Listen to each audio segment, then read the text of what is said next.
نحمده ونصلي على رسوله الكريم اما بعد فاعوذ بالله من الشيطان الرجيم بسم الله الرحمن الرحيم رب اشرح لي صدري ويسر لي امري واحلل عقدة من لساني يفقهوا قولي.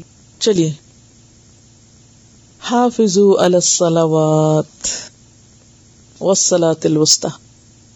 باتیں ہو رہی تھی کافی دیر سے نکاح طلاق کی اور تقوی کی اور احسان کی اور فضل کی، تو یکا یک رخ نماز کی طرف پھیر دیا گیا.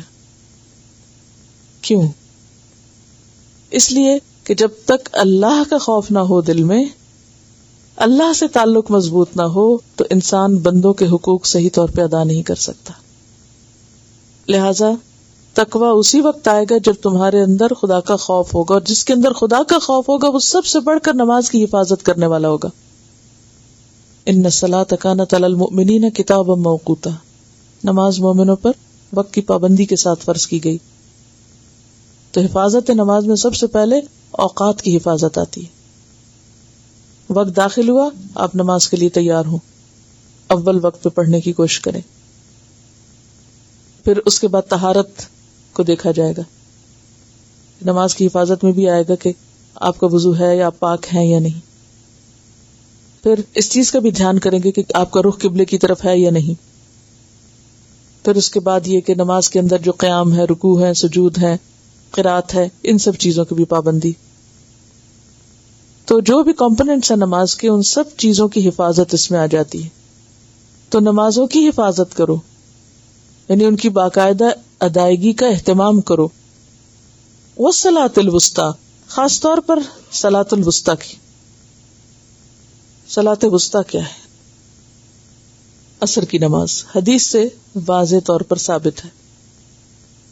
جب جنگ خندق کے موقع پر بہت شدید محاصرہ تھا اور مشکل تھی، اور دشمن کا ڈر اور خوف تھا، اور ان کے یعنی ایک طرح سے مقابلہ تھا، تو اس وقت نبی صلی اللہ علیہ وسلم اور صحابہ کرام جو تھے وہ عصر کی نماز نہیں پڑھ سکے تھے.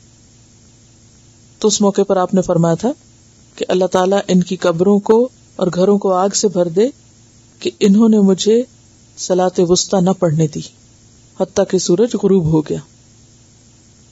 تو یہ آپ نے صلاۃ وسطی خود عصر کی نماز کو بتایا، اس لیے کچھ اور اس کا مطلب کرنے کی ضرورت نہیں.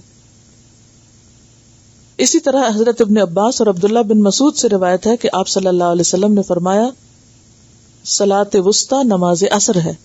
یہ ترمذی کی روایت ہے. صلاۃ وسطی نماز عصر ہے. تو نماز عصر کی پابندی ضروری ہے.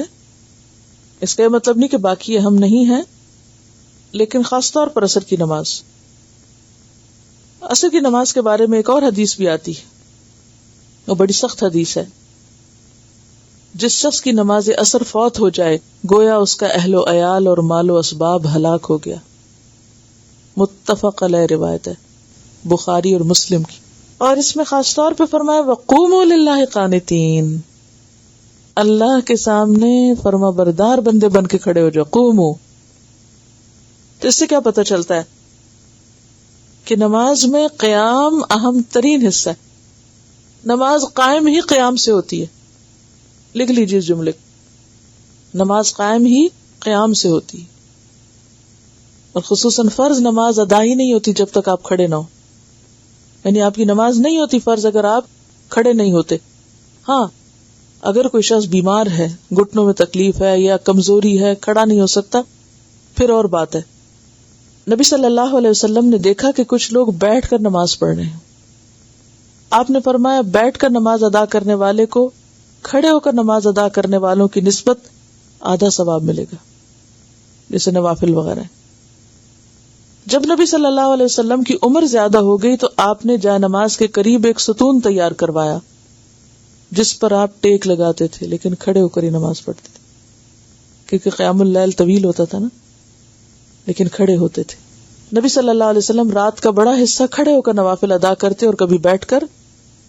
جب قرات کھڑے ہو کر فرماتے تو اسی حالت سے رکوع کی طرف منتقل ہوتے، اگر بیٹھ کر قرات فرماتے تو پھر اسی حالت میں رکوع کرتے، اور سواری پر جب نفل پڑھتے تو بیٹھ کر ہی پڑھتے تھے. آپ کبھی بیٹھ کر قرات فرماتے جب 30-40 آیات باقی ہوتی تو کھڑے بھی ہو جاتے؟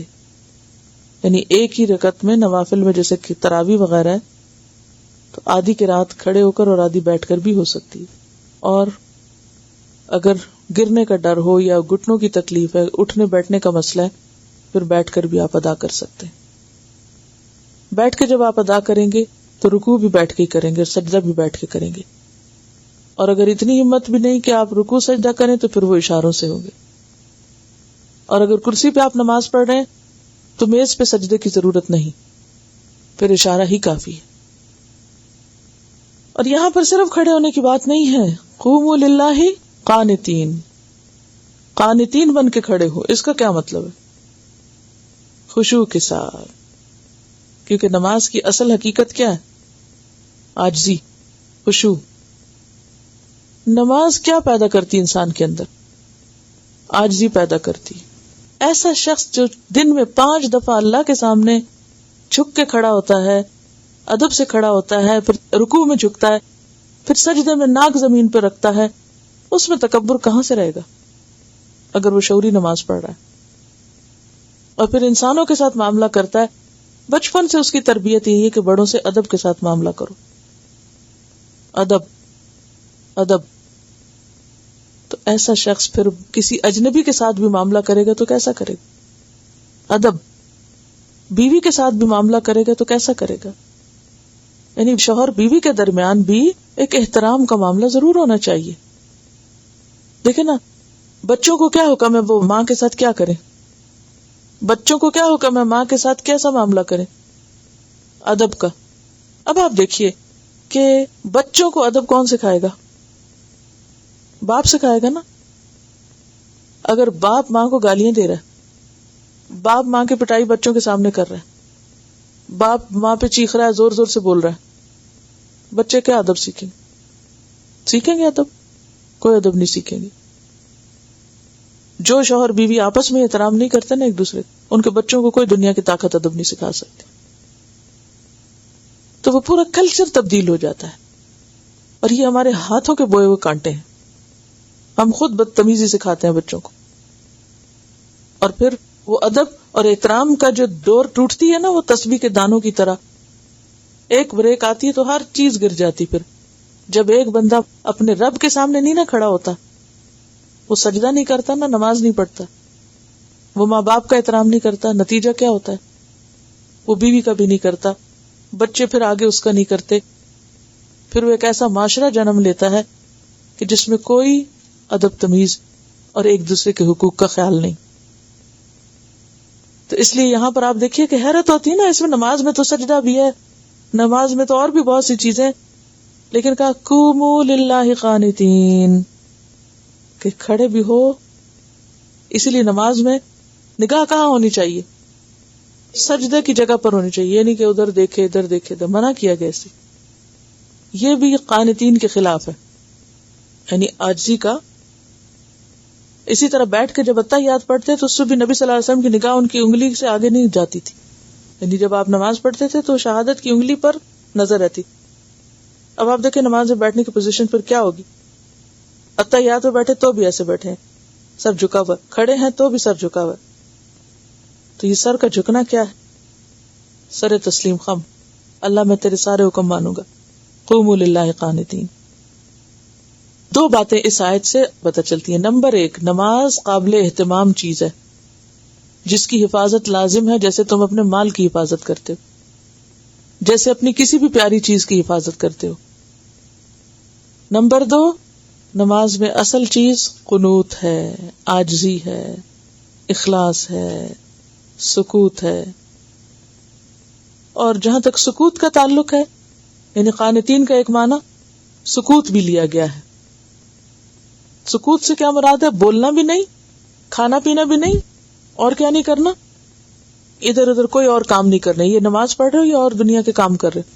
پھر ایک مرتبہ آپ نے فرمایا صفیں اس طرح باندھا کرو جس طرح فرشتے بارگاہ الہی میں صف بستہ رہتے ہیں.